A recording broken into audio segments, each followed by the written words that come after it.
God affords us this opportunity. Yeah. And it started this way in the garden, that somehow in the garden, God created everything in such a way that man would have peace and purpose, that he would have rest and work, that he would have fruitfulness without toil, that there would be no grind. What if we could escape the grind and live in such a way that not only are we built up by what we do for a vocation eternally, but that others are built up through it. Yeah. We are God's workers, but we are also his workmanship. Yeah. And so, and in that, God can and wants to use us, but he never uses us up. Right. He never is like, oh, I'm going to like take you off, so I'm going to use you up. Yeah. Because every part of how he uses us actually makes us into something better and doesn't grind us down into something less. Yeah. And I think the peace comes when we are being the person that we want to be in the relationships that matter to us. Yeah.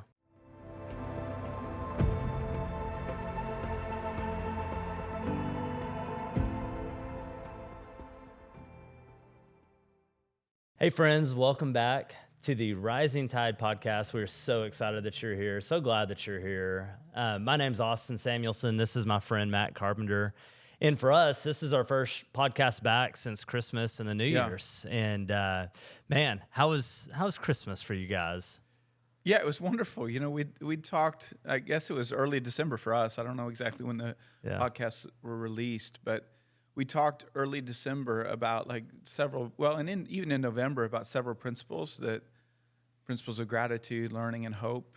And I mean, honestly, Austin, I feel like I spent the holidays trying to practice what I'm preaching, you know, and that's a good thing to do. Yeah. I think we should practice what we preach. And man, it was awesome. I mean, of course, you know this, but like not everybody probably does. That I've got 5 sons.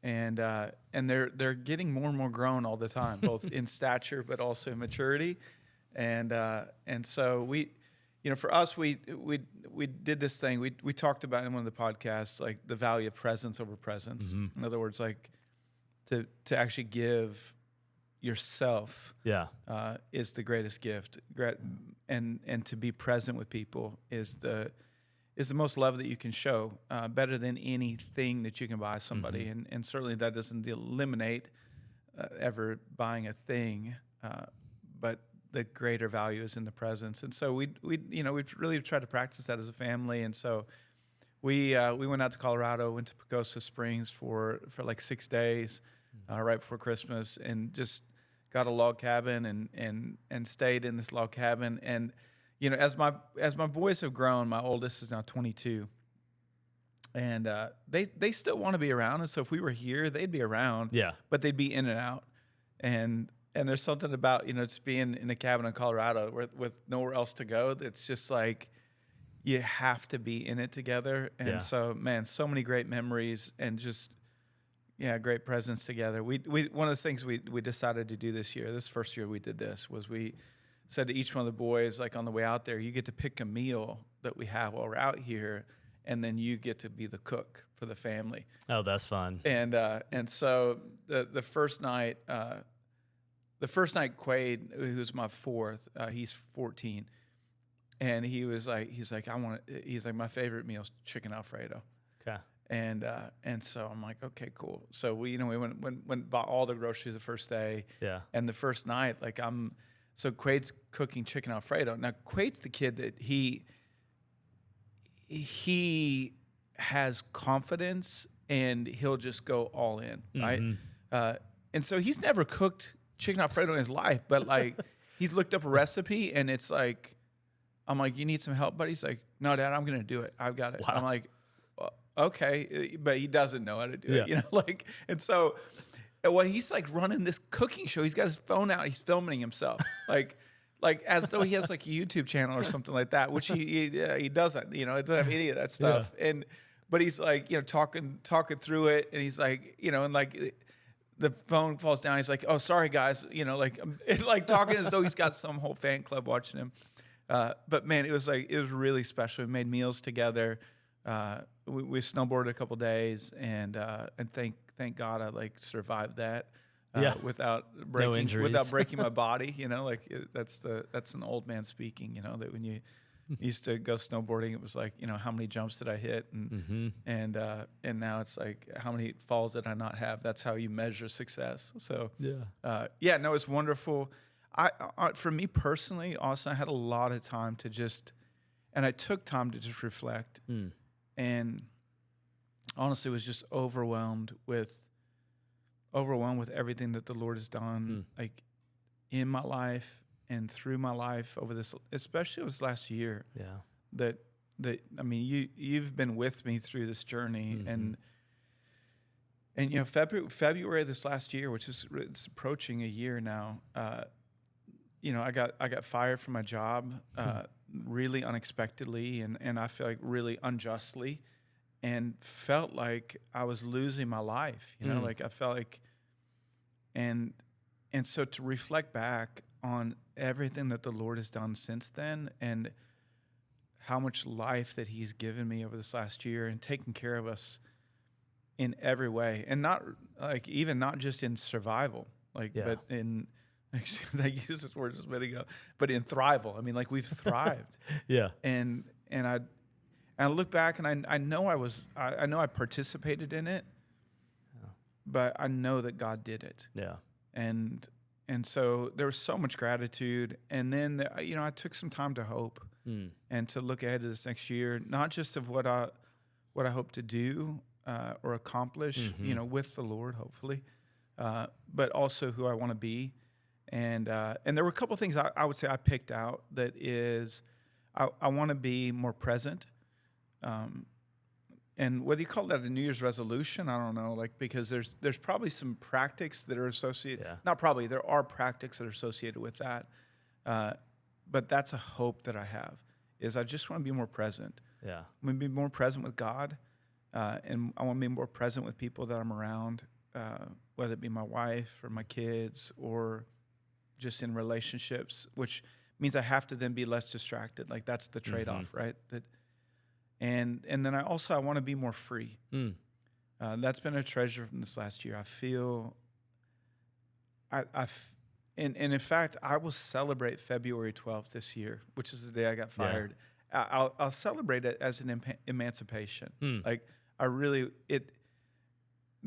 there was a freedom that God gave me through that.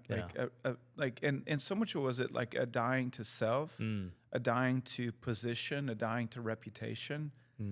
But then also just the opening up of a world where I've gotten the chance to faith again, and just to believe God and risk and just go for it. And so I think those are the two things that, like, I'm looking forward to. And like we talked about New Year's being a day of repentance, and like, how do I want to think differently, and therefore then be different? And those are two areas that this year I'm just believing God that I'm going to be more present and more free than I've ever been. Wow. So, yeah. How about you? How was holidays for you? What was the takeaways? It was so great, and we had so many just unexpected little. We didn't do a trip. We stayed here.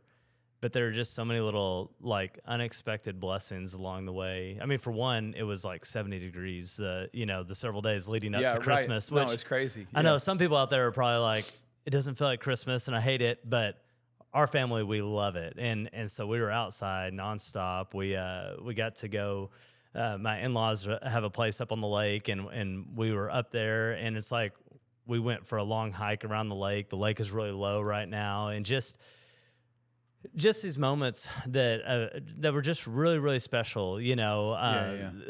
My third Ford, he wanted to learn how to skip rocks, and it took forever. But he learned how to skip rocks. I can see him. Dude, he's precious. And he's so determined, and just he's very precise. And once he finally got it, it was like the coolest thing. And that was really special.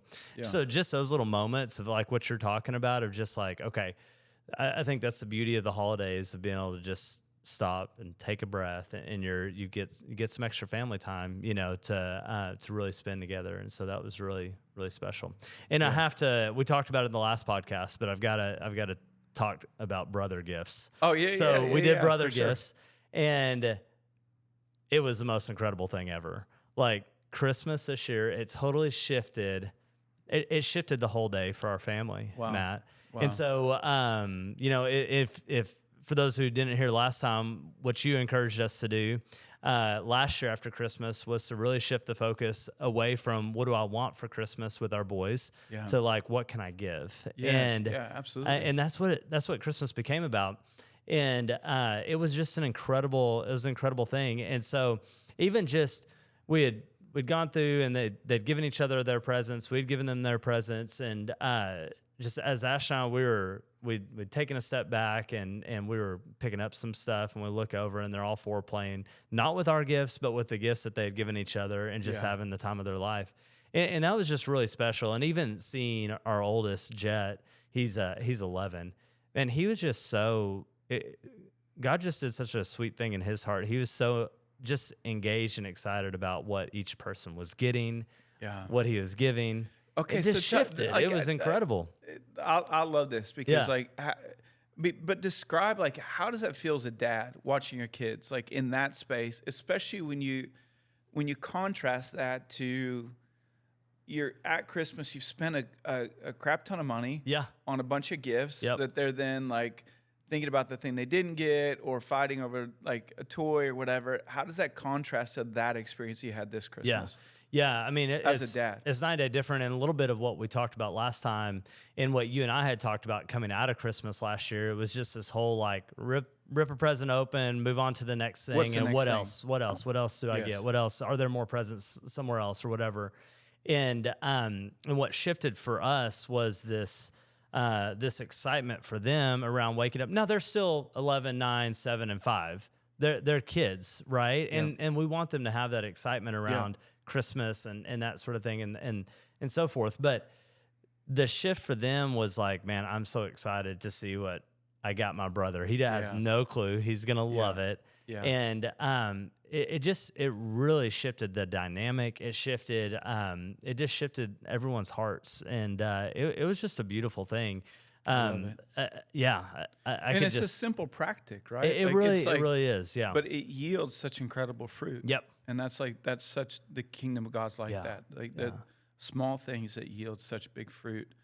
I think about that as a father, because like this, I mean, and our Christmas was again similar to that of, we've made this shift of focusing on, okay, from the beginning of November, have you started thinking about what you want to get for people, but now our people are getting older, right? And so like even like Court's 22, and he's got a real job now, so he got real money, and so. The things he's able to get for even his brothers is like, it's just, better stuff. Yeah. And so this was the Christmas of Young LA, okay. From Court, which is like a clothing brand, that Court really likes. And so a lot of the brothers were like telling Court, like, I want some cool clothes. And like, and Court knows what's cool, so like, so Court's like doling out Young LA for brother gifts, and actually he got me a Young LA jacket, and which was I opened it up and I was like, LA is not quite as young as it used to be, like if I'm gonna be wearing it around. He's like, no, Dad, you can pull it off. I'm got like, it, Dad. Okay, Yeah. maybe you think so. Yeah. So anyway, but it was awesome, and I'm watching that as a dad, okay, in the same way that you're watching your younger boys as a dad, and my heart is like it's full. It's full. Yeah. It's like pleased. Yeah. Like I'm pleased with my boys. Yeah. And I think just like you're saying, we still want to give our kids something. Yeah.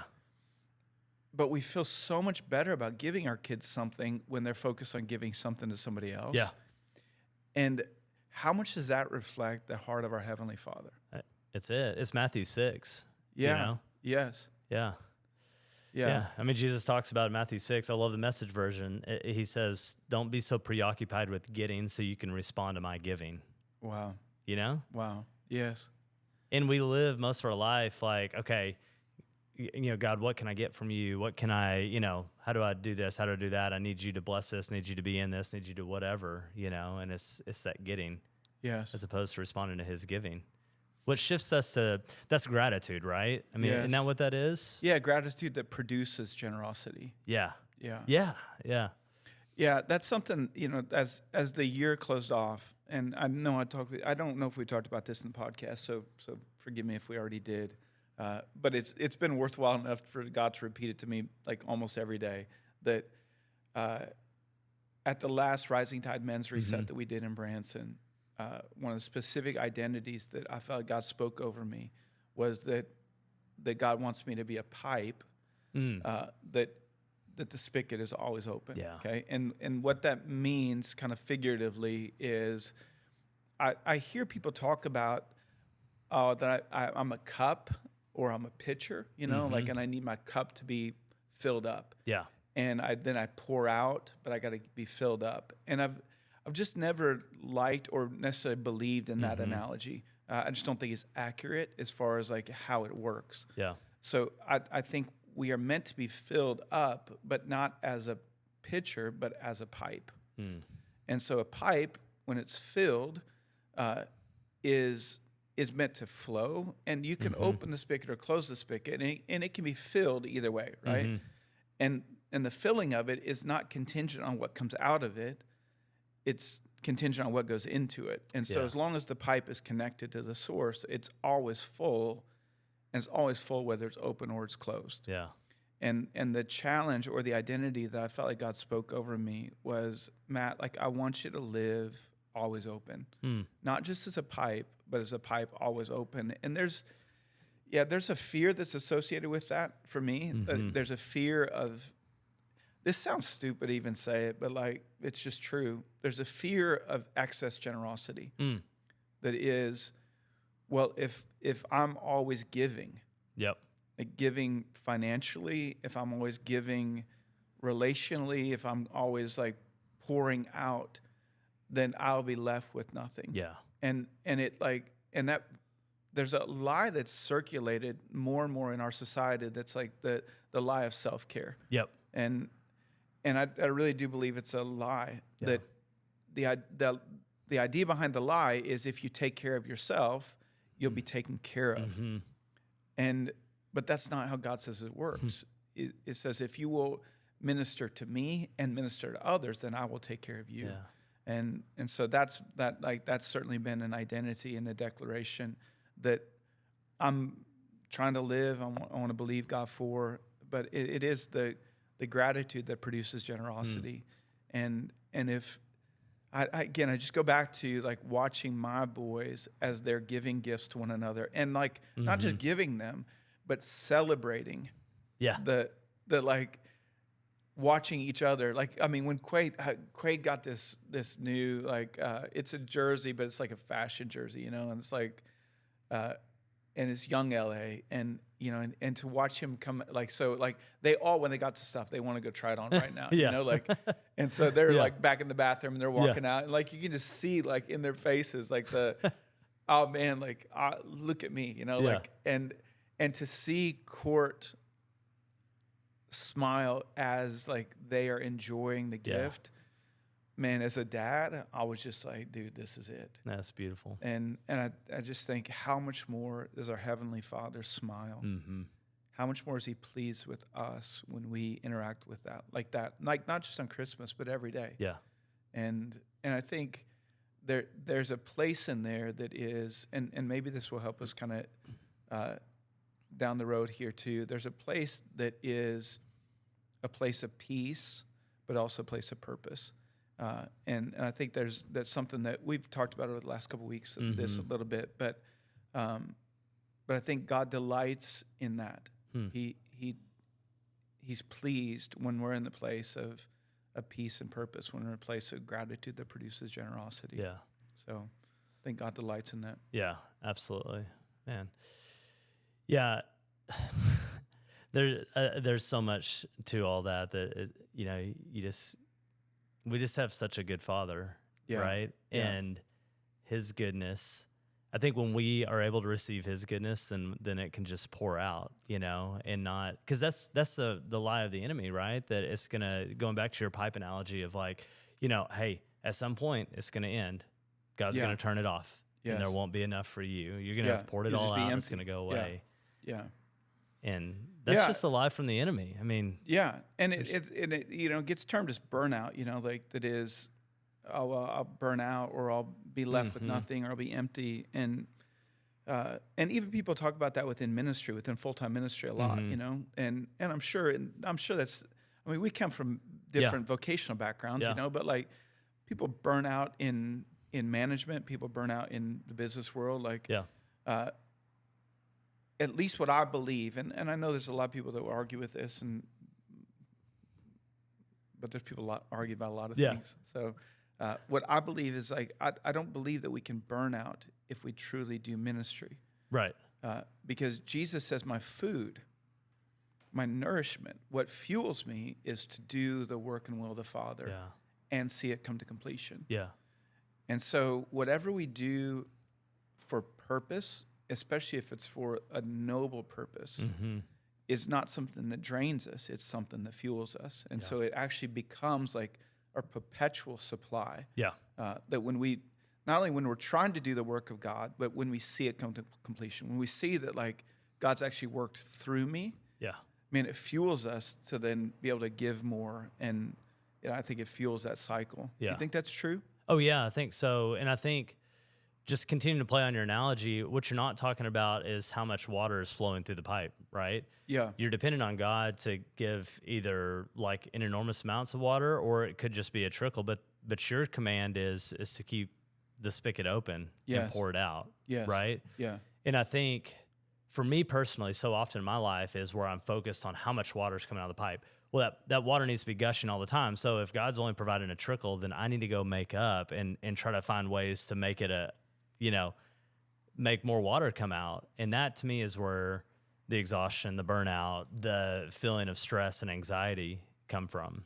Yeah, and So- probably that's because, I mean, what I would say, Austin, I think it's because we're actually trying to fill our pipe with something other than God. Yeah. Or I would even say even supplement. 'Cause Yeah. I know I've been guilty Yeah, of sure, that, sure, of like sure. trying to, and Yeah. I think that happens so often in the Christian world of like, hey, we're going to supplement, because what God's doing is not enough. So we need to do more. We need to provide more to it. Yes. Yeah. No, absolutely. So even if we're going with the pipe analogy, then if we can live our lives always with our spigot open, and then not try to supplement Yeah. the God in our lives with ourselves, with something else, but instead, and I think that the right biblical language is that we should always be filled with His Spirit. Yeah. And even the verbiage that's used there in the Greek, and I'm not a Greek scholar, but I think this is right. That is, the tense of the verb is I think it's called a continual present tense. That is, it doesn't just say be filled with the Holy Spirit as though it happens once off. It's say be being filled. Like there's a Just tense of the continuous. verb in the Greek Yeah. that we don't have in English. That is a be always filled. Yeah. And I think that's why that pipe thing fits. Yeah. Like it fits that language. That is, a pipe can always be filled. Our objective then in life, I think, should be the expansion of capacity. Yep. So, God, will you grow the diameter of my pipe Yeah. so that more of your spirit can flow through me in generosity? Yeah. And whether we want to say, I mean, like there's a tangible thing of finances, which like is fundamentally not that big a deal, but it can represent something more of a heart of generosity. So that's a big deal. But if we can go through life saying, God, what I have to give, it's all from you. Yeah. And I want to try and pass it on as untainted as possible Yeah. to people that are around me, whether it be in revelation, whether it be in love, whether it be in affirmation, whether it be in affection. And if I just think if we live our lives like that, we go around watering a garden that we then get to see grow around us in beauty. Yeah. And then we end up somehow reaping the benefit of it, even though the source of it didn't come from us Right. in seed or in water or soil. And that is the beautiful life. And if there is something that I want, and what what we're trying to accomplish here together, Yeah. whether we're doing a great job at it or not, we're just giving it our best shot, right? Is to make that life accessible. Yeah. The life that Christ modeled for us in the incarnation, that said, I'm not just going to live this in front of you, I'm going to live this in a way so that you can live it too. To make that life accessible, that is the life of generosity, gratitude, that the Father delights in. And so when the Father looks at Christ and says, this is my Son, and I'm so pleased with him, it was the declaration of it. That was the initiation of his earthly ministry.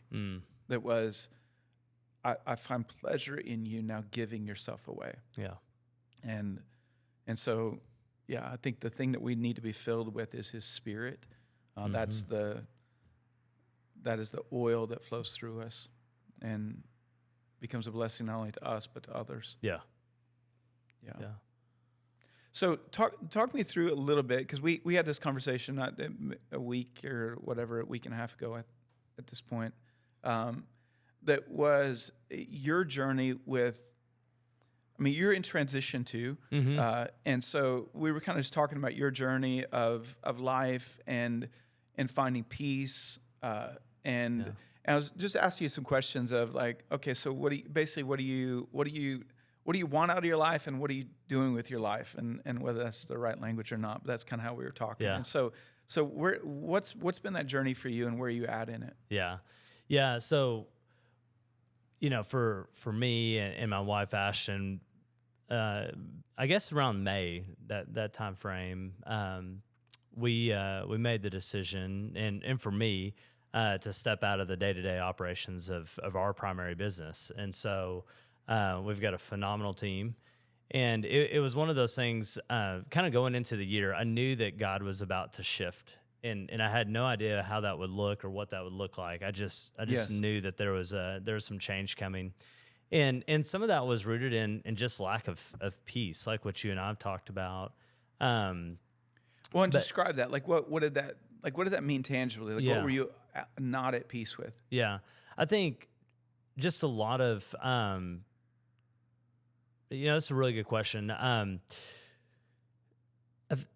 I don't know. I mean, in all areas kind of our life, it was, we had just this low undergrade kind of level of just there just wasn't peace there. Yeah. We had purpose, but there wasn't peace. And I think we lost the peace. And I think a lot of that was coming out of, a long season of what we were just talking about, of really almost being more focused on outcomes as opposed to responsive obedience, Yes. And that's what I hear you saying of like, you're a pipe with the spigot open. That's responsive obedience to what God's asking you to do.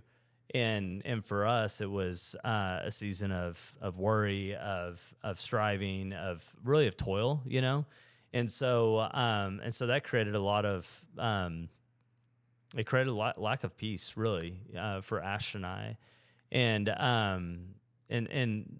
we'd probably been in that season for longer than what we even realized, or so forth, So because it happens like a little bit at a time, does. right? It happens like a little bit builds at a time. incrementally. Yeah, and it kind of comes in waves, right? Sure. And so we'd work through that, but ultimately God led us down this path of stepping away.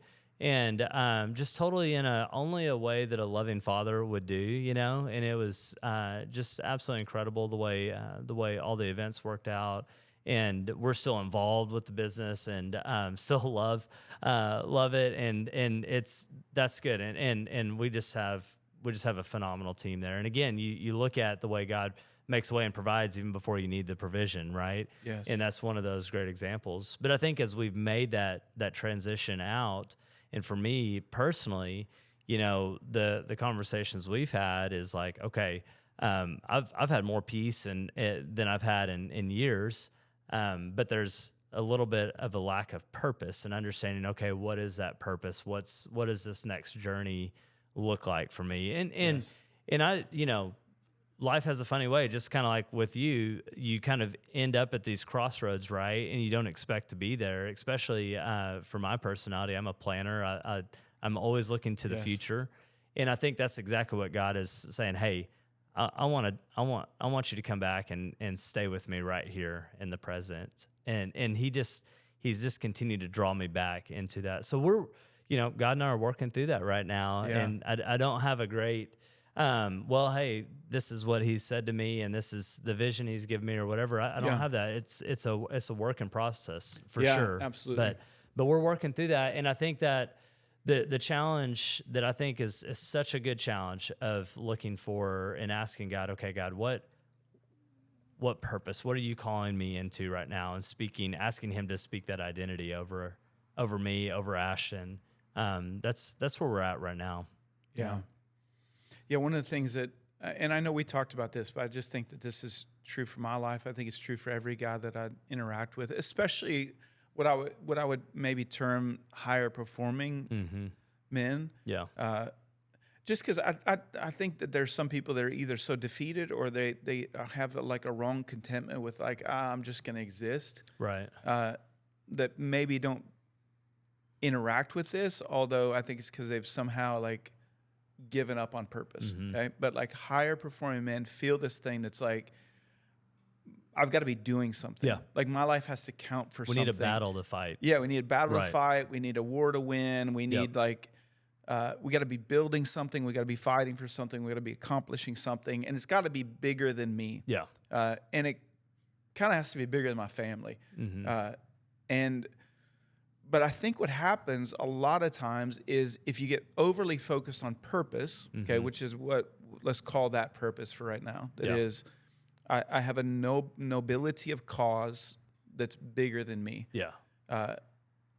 That we can lose peace as we pursue after that purpose. Yeah. And now tell me what you think of this. Like this is where I think the loss of peace comes from when you, in the pursuit of purpose, you become somebody that violates your own belief system. So you end up acting in a way to accomplish the purpose, whether it's just like, I've worked this many extra hours this last week, month, year, 3 years. Yeah. Because, man, we were going for this purpose. We were trying to accomplish this thing. I was trying to build this thing. And so I sacrificed all of this stuff in the now in order for the later, for the purpose. And you've done that to the point where you're now like can look at yourself and say, man, either I'm not the man that I want to be, or I haven't been the dad that I wanted to be, or the husband or the friend. And so peace erodes, traded out for purpose. Yeah. Do you think that's true? Yeah, I think so. I think, yes, 100%. I think that's true. Yeah. So one of the things that we were talking about, and again, this is like I'm just trying to practice what I'm preaching here too. Yeah. Is so I was asking you, so what do you want for your life? You know, like you were talking about I'm looking ahead, and like I don't for sure know what all the vocational space means. I can look back and know what vocation has meant for me up to this point. I don't know. I've got a lot of options, and like there's a lot of things I could pursue, and I was like, well, what do you want out of life? And basically you said who you want to be as a man, right? Like you kind of said things around, well, I want to be this kind of a son of God. I want to be this kind of a husband. I want to be this kind of a father. Yeah.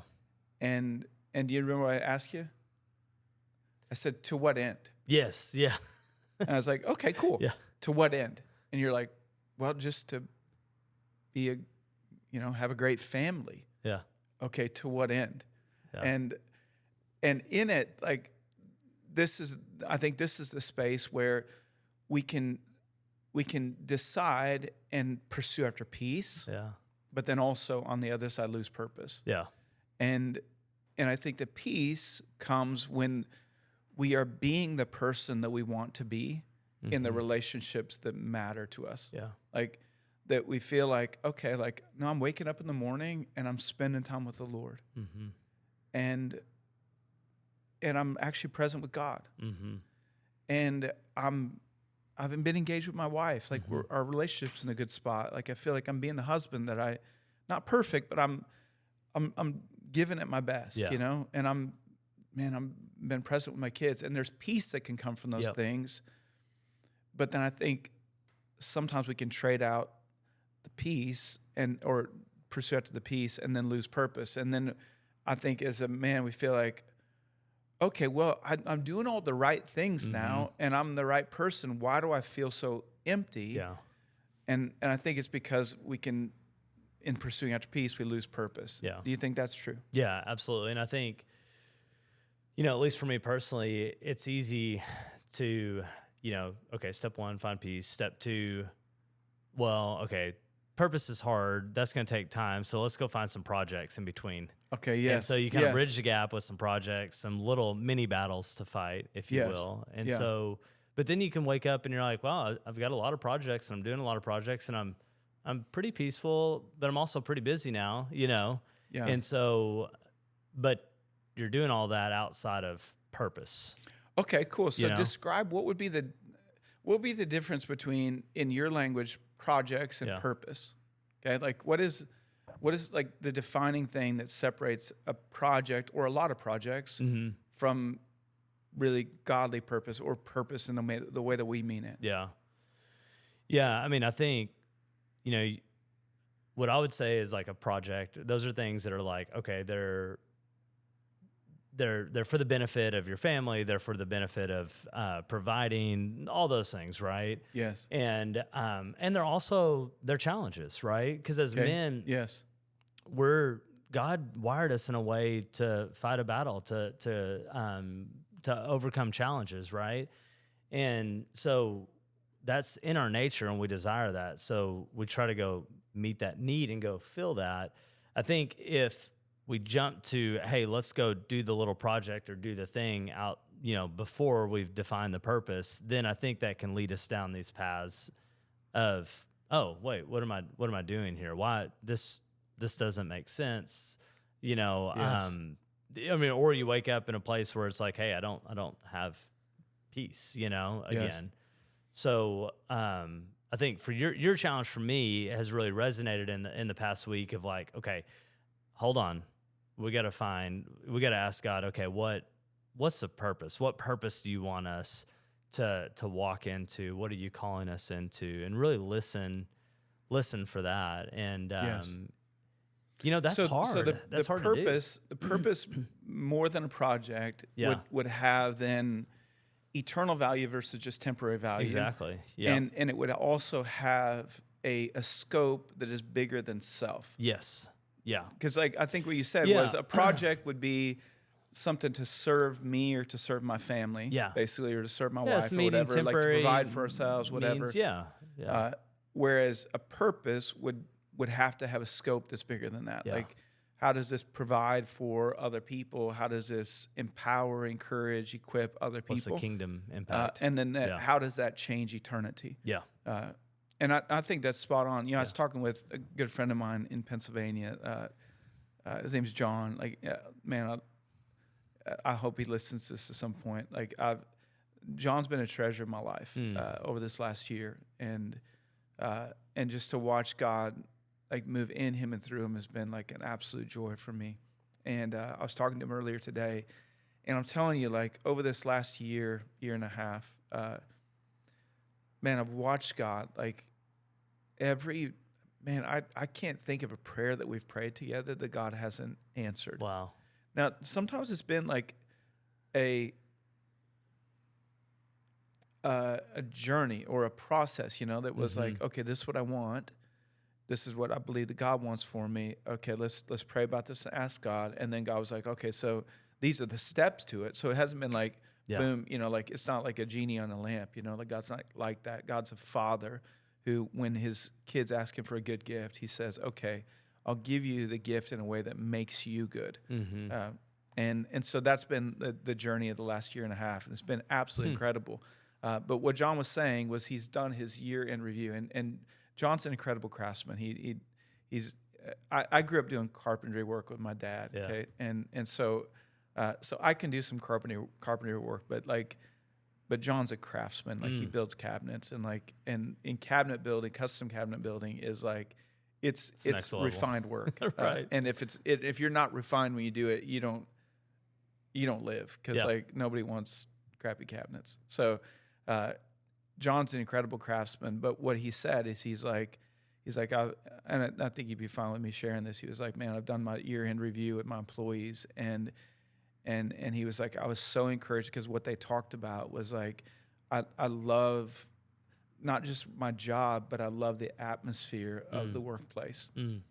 And that's like an answer to prayer for John I think it highlights this thing of what's the difference between a project and a purpose. Yeah. Okay. Because John builds cabinets, but God's desire for John and John's desire for himself is to build people. Yeah. And to be able to utilize his business in a way that produces eternity, not just produces better kitchens. Yeah.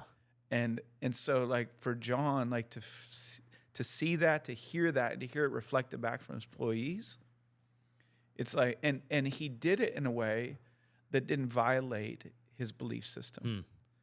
And so it's like peace with purpose. Yeah, that's beautiful. And I think there's so much of that, Austin, that like if we can, I know this will take a couple podcasts, and it should be beautiful if we do this the right way. But I really want to kind of go further down this journey of probably the biblical words that are best associated with it would be Sabbath and fruitfulness, but we could call it work and rest. Yeah. But work is probably a word that's more associated with a curse than it is a blessing. Work that produces toil, and that's part of the curse. Yeah. The blessing was purpose or stewardship or fruitfulness or dominion. Like that's all the words of activity. Yeah. Okay, that is, God made us for activity. Yeah. He made us to be doing something, accomplishing something. And in it, we actually talked about this a little bit earlier this morning. There's a beauty in this that we are God's workers, but we are also his workmanship. Yeah. And so, and in that, God can and wants to use us, but he never uses us up. Right. He never is like, oh, I'm going to like take you, Austin, I'm going to use you up. Yeah. Because every part of how he uses us actually makes us into something better. And doesn't grind us down into something less. Yeah. And this is the big what if for this. And you know, what ifs are really important to me. Like, I think we got to have the right what ifs.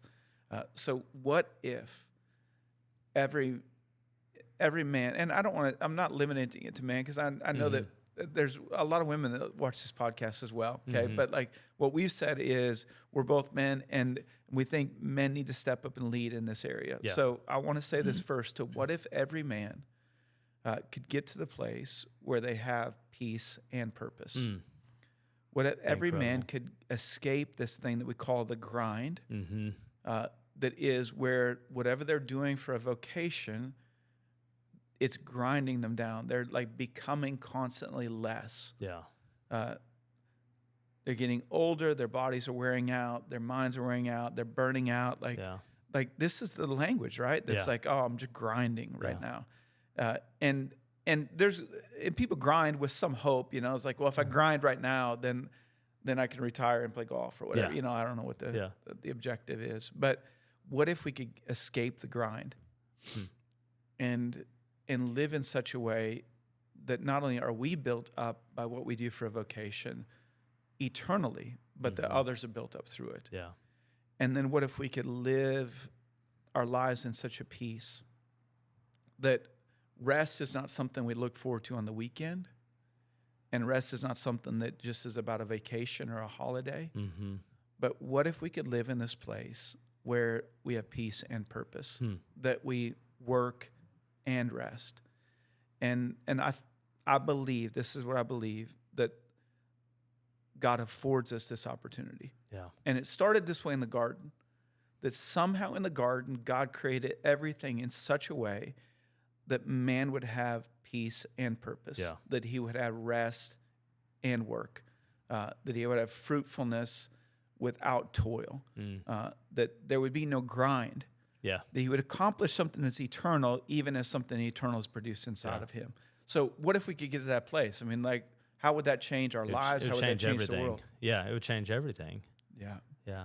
And so if that's true, and I believe that it is, and I think that would be, I think it's a very worthwhile conversation to have, that is what is the New Testament Sabbath? In other words, like we use this word Sabbath, like you've heard Sabbath before. Yeah. So I'll ask you to start this off, and we'll just see how far we get in this. I think maybe we'll introduce a couple of things, and then maybe we'll follow it up with a full podcast about Sabbath and a full podcast about vocation. Yeah. But if we just kind of introduce it, when you think of Sabbath, what does that mean to you? Confusion. Okay, confusion. In Yeah. other words, you're like, I don't know what it means. No, I mean, Okay. You have what I would say is kind of like your old school, like we live in a community that used to be largely agrarian, right? And it's like, that just meant the farmers didn't farm on Sunday, right? You didn't work. And Chick-fil-A stays closed on Sunday. Chick-fil-A stays closed in the more modern sense, right? So, yeah, so you have that. And then I think you have really good, strong voices out there like John Mark Comer and John Tyson talking about Sabbath. And they paint this really beautiful picture of what their families do on Sabbath and how they starts on Friday night and they shut the world down. They put their phones away and they just have this incredible 24 hours of utopian is what it sounds like, right? Yeah. Or even the ruthless illumination of hurry, Yes, and that kind of like dialogue that's about like, if you're gonna take a vacation, take at least like 2 weeks, 2 or 3 2 or 3 weeks, weeks, yeah. right? And it's Right. like, and there's so much of that stuff that I hear, and I'm like, man, that sounds awesome. wonderful. Yes, Like, and that only works if you have a book deal. right. Right. Where it kind of feels like that, right? It feels a little bit unapproachable practically. It does, and I don't say any of that to be critical. Sure. I'm searching. Ash and I, we have lots of conversations, and we are constantly tweaking what for us what Sundays look like and so forth. But I do. My immediate response to that is just downright confusion because we live in a world where for us, what we call Sabbath would be Sunday for us by the nature of our weekly cadence. Well, that's full of church activities. That's often full of, there's birthday parties in the afternoon. There's whatever. It feels like Sunday can be the busiest day of the week, or the day. It's always a day for me, and just being vulnerable here of like, man, it feels like a day of a lot of expectation where there shouldn't be any. And so you're constantly fighting that. Yeah, and how does that work when you get to the end of a quote Sabbath and you don't feel rested? Right. Yeah. It doesn't feel good. That's probably where the confusion comes in, right? That's like, exactly. God, I'm trying to do this thing. Yeah. And so I think the what if in it would be what if there's a different understanding or revelation of Sabbath that has different practices that doesn't leave us tired. Yeah. Or toiled, and if there was that Sabbath that we could practice that would produce something completely different, like would you engage with it? At 100%. And what I think about is, and I don't like taking naps, but I remember there were times when our kids were really little where it's like Ash and I are just dead, like.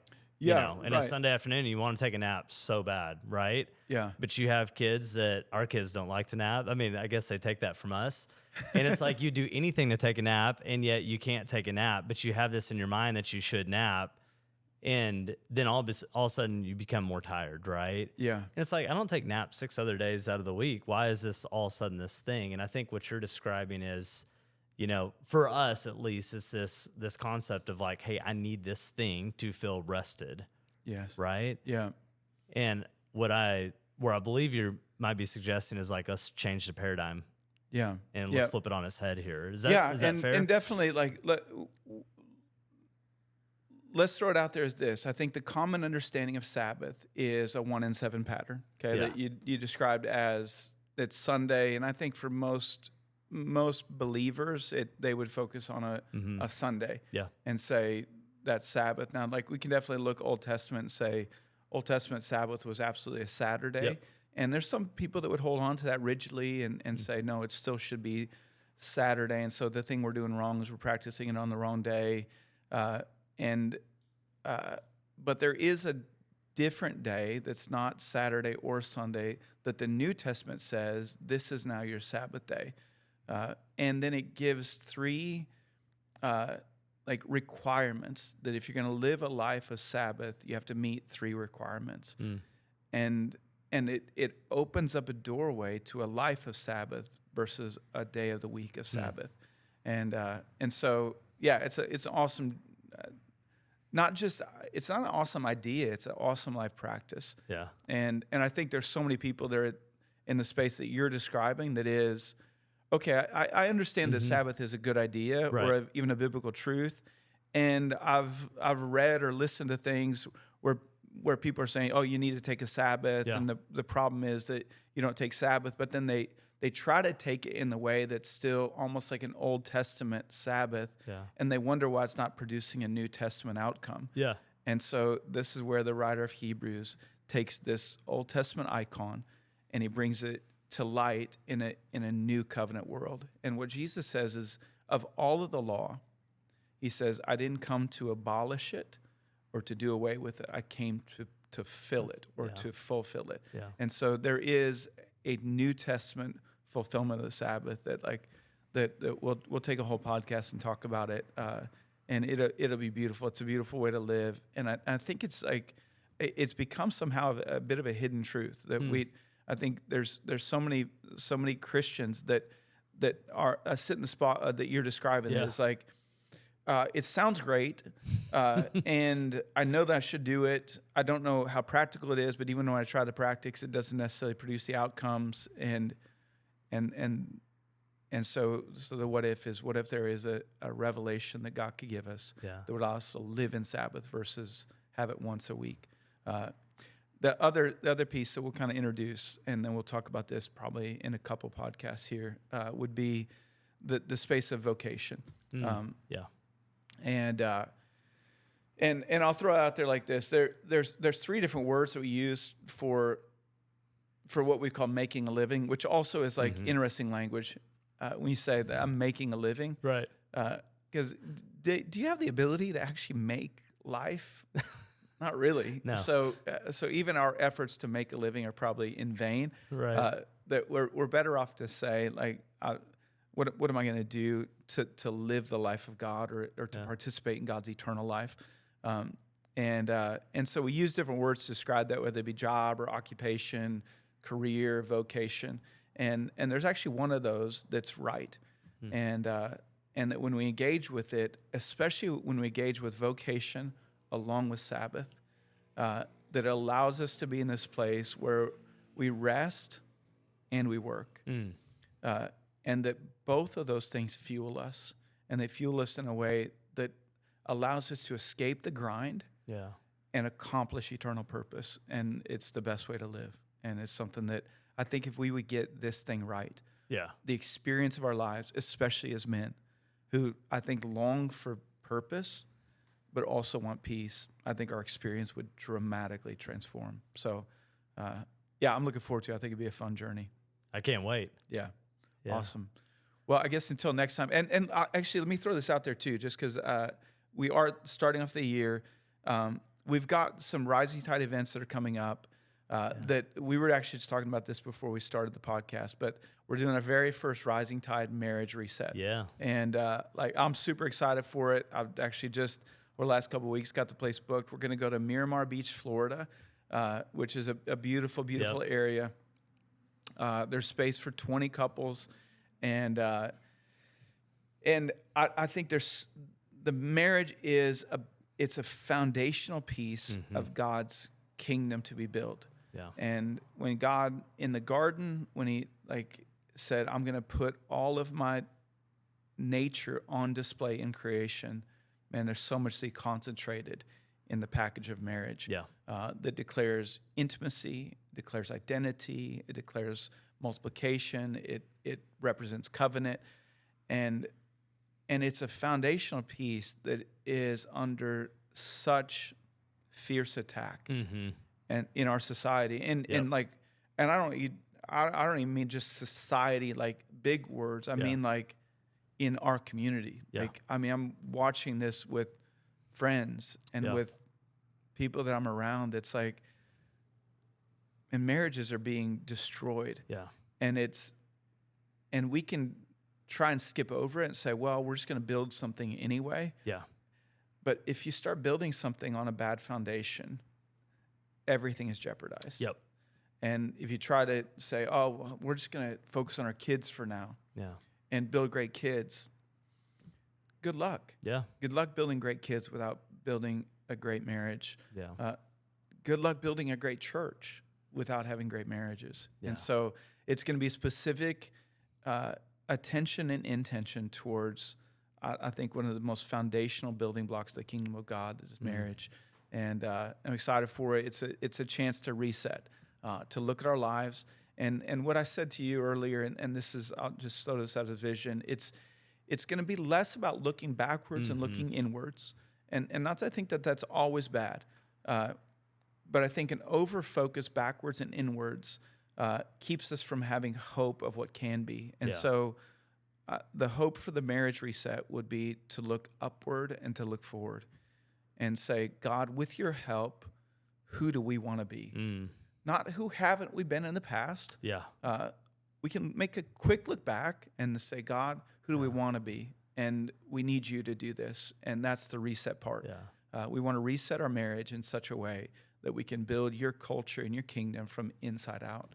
And I'm super excited for it. So that's coming up March 5th through the 8th, Miramar Beach, Florida. If you've been to a men's reset, like I'll be sending out the link to sign up for that.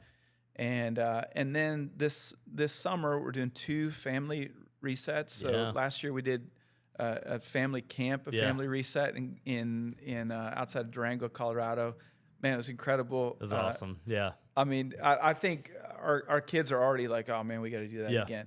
And so we did that last summer. There were 12 families that it was like right at the end of July, going into the beginning of August. We're going to do that week again, but also we've added on another week that is mid-June. I think it's the 14th or the 20th or something like that.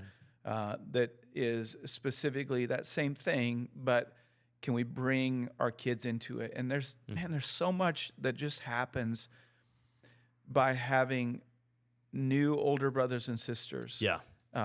And I mean that both for us as like adults, Yes. to just be in it with other families and other couples that are like older than us and younger than us, that to be in the journey together and not be alone, but even to have that with our kids too. So that's coming up. And also, and we've got a couple other men's resets coming up. There will be one in California, another one in Branson, and then another one in Namibia this spring. I'm super excited about that, and so hopeful and expectant for those. And then the last thing is we're going to do a Rising Tide missions trip to Zambia, and we did that the last couple of years with a smaller group, and so. These are all things that without God, they're just empty activities. Yeah.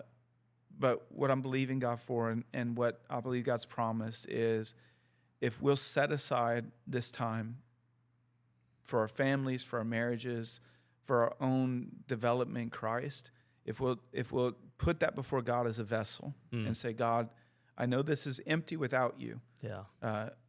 God will fill it up with his Spirit. Yeah. And so I'm super hopeful for that. So got a lot of things coming up over the course of this year. God. Super hopeful and expectant, and thankful for you, Austin. Thanks for being on the journey with me. Yeah. Not just you personally, but your family, your kids. Like I love you guys. So thankful for you. Well, right back at you. Yeah. Love you. Yeah. Yeah. Can't wait for what's next. Yeah. See you next time.